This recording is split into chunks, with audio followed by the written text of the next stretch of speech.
El ascensor descendió tan profundo que parecía abandonar el palacio por completo.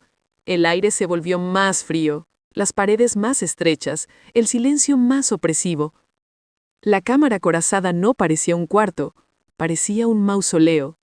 Una caja estrecha, metálica, descansaba sobre una mesa de acero. La cera roja aún brillaba. El rey respiró hondo. William no.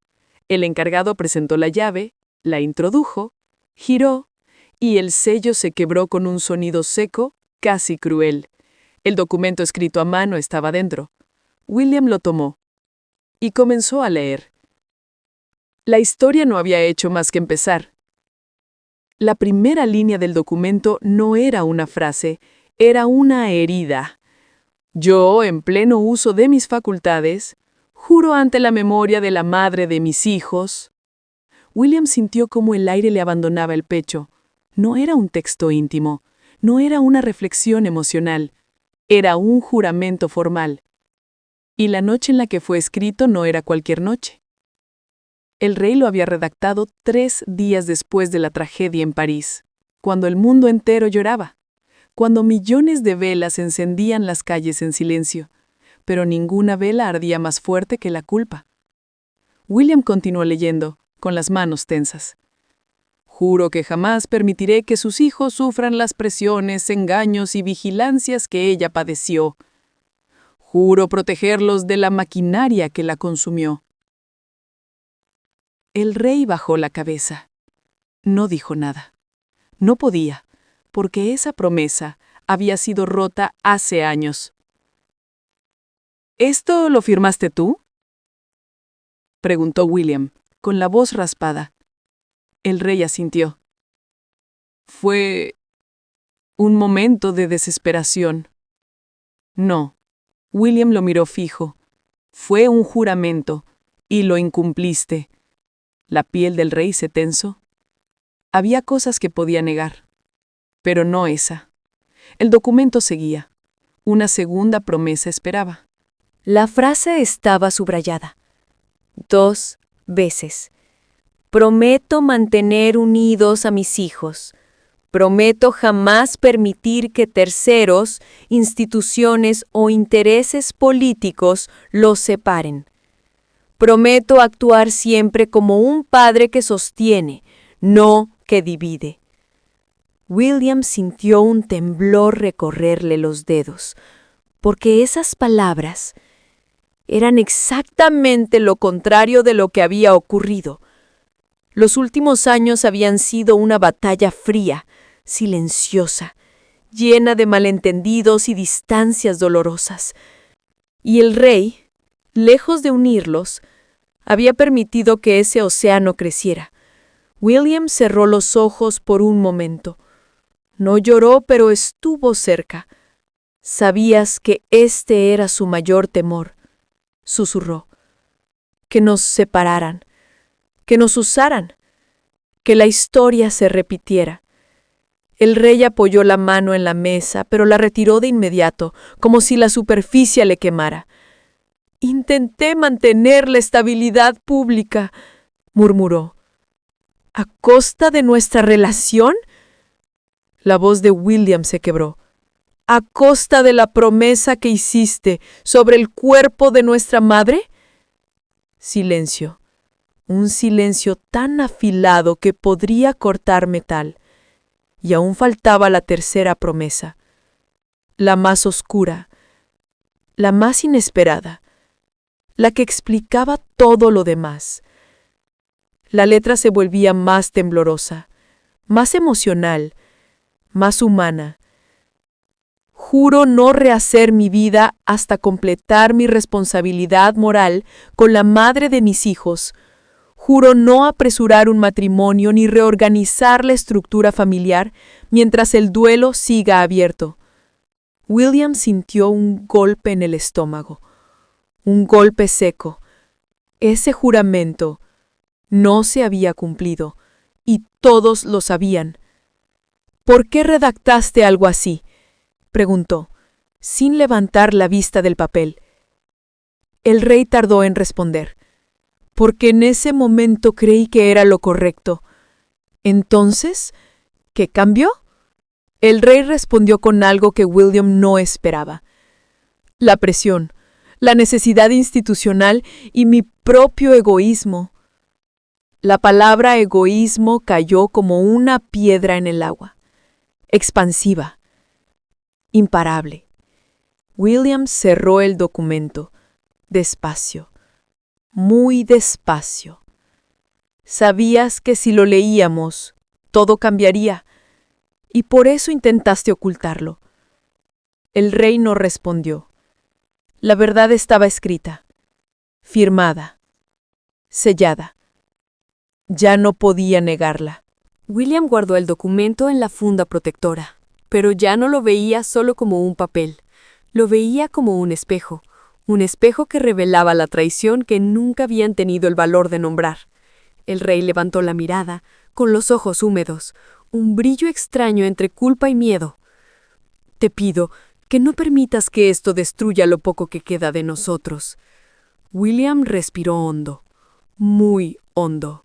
No soy yo quien lo destruyó, respondió. Fue la promesa y la ruptura. El rey retrocedió un paso, como si esas palabras lo hubieran atravesado, y William se dio la vuelta, sin saludar, sin inclinarse, sin protocolizar. Por primera vez en su vida abandonó un cuarto real como hijo, no como heredero. La puerta se cerró detrás de él con un sonido seco. Ese sonido marcó el inicio de una nueva etapa, la del hijo que empezaba a cuestionar la corona, y la del rey que temía que su propio legado se convirtiera en su juicio. 2 semanas después, un periodista anónimo envió un mensaje cifrado. No sé lo que está pasando dentro del palacio, pero algo se ha roto. Alguien está filtrando que hay un documento que el rey teme que sus hijos lean y que el mayor ya lo leyó. El equilibrio acababa de romperse, y lo que estaba por venir era una tormenta que ni el rey ni su hijo podrían controlar. La filtración no decía nombres, no mencionaba fechas, ni explicaba el contenido. Pero en el palacio, el silencio se rompió como vidrio.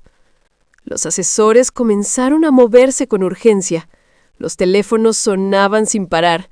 Los portavoces improvisaran respuestas vacías. Y el rey no durmió, porque sabía algo que nadie más sabía.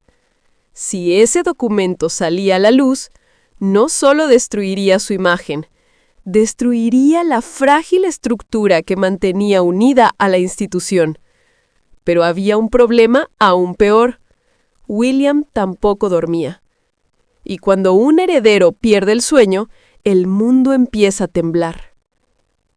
La mañana siguiente, el rey citó a su hijo en un salón privado. El ambiente estaba cargado. El aire olía a desesperación contenida. «Necesitamos controlar esto», dijo el rey, con un tono que no intentaba esconder el temor. «Si la prensa descubre el contenido del documento, las consecuencias serán irreversibles». William no respondió de inmediato. Solo lo miró. Y esa mirada decía más que cualquier argumento. Controlarlo o enterrarlo, de nuevo. El rey tragó saliva. «No entiendas lo que está en juego. Lo entiendo mejor que tú, porque yo no hice la promesa. Tú sí, y tú la rompiste». La sombra del dolor cruzó el rostro del rey, pero antes de que pudiera responder, la puerta se abrió. Un asistente entró, pálido. «Altezas, hay un problema». William y el rey intercambiaron miradas. «¿Qué tipo de problema?», preguntó William. El asistente dudó. «La prensa no solo sabe que existe el documento, ahora aseguran que alguien tiene una copia». La sangre del rey se congeló. «¿Quién?», exigió. «No lo sabemos, pero dicen que están dispuestos a publicarla si no reciben una respuesta del palacio». La guerra había comenzado. Esa noche, William caminó solo por la residencia. Las paredes parecían más frías que nunca, el silencio más pesado que cualquier discurso real. Él sabía que la filtración no venía de él, Pero también sabía algo más. Alguien dentro del palacio estaba jugando un juego peligroso. Un juego que podía derribar al rey o forzar una confesión pública. Y en silencio decidió algo. Ya no iba a proteger a su padre por default. No cuando el documento revelaba verdades que él había escondido incluso de su propia familia. William tomó su teléfono, marcó un número. Una voz femenina respondió. ¿Ya lo leíste?, preguntó ella. William respiró profundamente. Sí. Entonces ya sabes lo que viene, respondió la voz. Él no respondió, porque sí, lo sabía. La pregunta era, ¿estaba listo? Mientras tanto, en su despacho, el rey caminaba en círculos, sus manos temblaban, sus ojos estaban rojos. Si publican ese documento, será mi final. Su secretario asintió, con una cautela casi quirúrgica. Majestad, necesitamos preparar un discurso. No. El rey golpeó la mesa. Ese documento nunca debe ver la luz. Majestad, intentó el secretario. Nunca, repitió el rey. ¿Me entiendes? Nunca. Pero era demasiado tarde, porque el rumor había salido del palacio y ahora vivía en la calle, en las redes, en las redacciones. Un rumor así nunca vuelve a dormir. En un pequeño apartamento, a cientos de kilómetros del palacio, un periodista revisaba un correo anónimo. Dentro había una imagen, borrosa, parcial, incompleta, pero suficiente. Mostraba la esquina de un documento y se alcanzaba a leer una frase. Prometo no rehacer mi vida.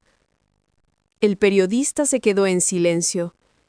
Si esto es real, susurró, es la historia del siglo.